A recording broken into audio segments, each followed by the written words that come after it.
Bapak, Ibu, dan saudaraku yang saya kasih dalam Tuhan Yesus Kristus, saya terus ingin melanjutkan pembicaraan tentang hubungan suami istri.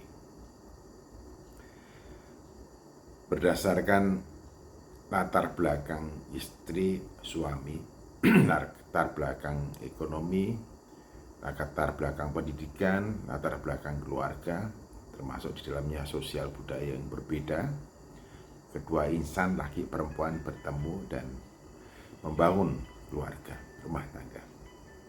Mereka juga punya hobi, kesenangan mungkin saja berbeda.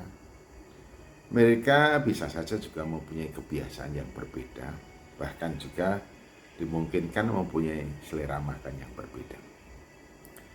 Adanya perbedaan satu dengan yang lainnya antara suami dan istri dimungkinkan suatu ketika mereka dalam keadaan hati yang sedang tidak nyaman, pikirannya sedang tidak tenang. Perbedaan itu bisa memicu pertengkaran atau kemudian saling membuat kecewa satu dengan yang lainnya.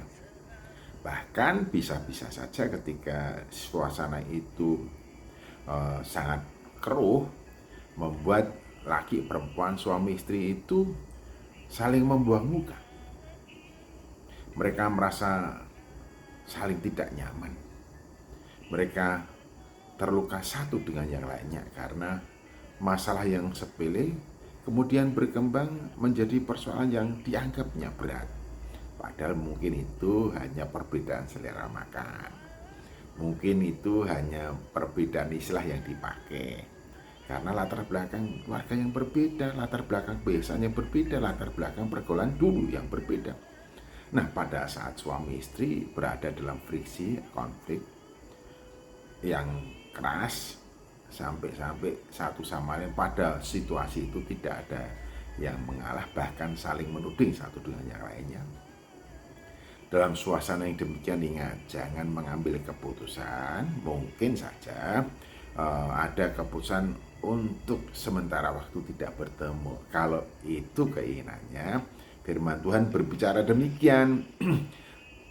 Dalam 1 Korintus pasal 7 ayat yang kelima, janganlah kamu, ini suami istri, saling menjauhi kecuali dengan persetujuan bersama untuk sementara waktu, supaya kamu mendapat kesempatan untuk berdoa. Sesudah itu hendaklah kamu kembali hidup bersama-sama, supaya iblis jangan menggodai kamu karena kamu tidak tahan bertarak.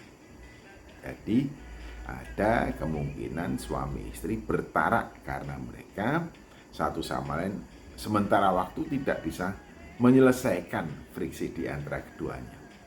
Nah, bertarak atau menjauh untuk sementara adalah kesempatan yang Tuhan izinkan untuk dilakukan oleh suami atau istri supaya mereka dapat merenungkan, mengapa saya menjadi sakit oleh dia, saya menjadi kecewa oleh dia, mengapa saya menjadi begini dan begitu. Dan juga bisa memikirkan mengapa pasangan saya juga begitu dan demikian. Nah, setelah sementara waktu menjauh, yang satu bisa pulang ke rumah, yang satu tetap di rumah bersama anak-anak. Ketika mereka menjauh, saling merenungkan untuk menemukan sebab musababnya mengapa mereka sampai berada dalam tegangan tinggi di antara keduanya. Tapi di sini dikatakan jangan berlama-lama supaya tidak dikuasai oleh iblis, sebab pada situasi yang demikian bisa saja seseorang itu ingat pacar masa lalu, kekasih masa lalu, atau ingin curhat kepada mereka. Hati-hati. Jadi jangan macam-macam. Merenung untuk berdoa, merenung untuk berdoa supaya Tuhan memberi hikmat bijaksana. Lalu segera datang kembali dan bertemu.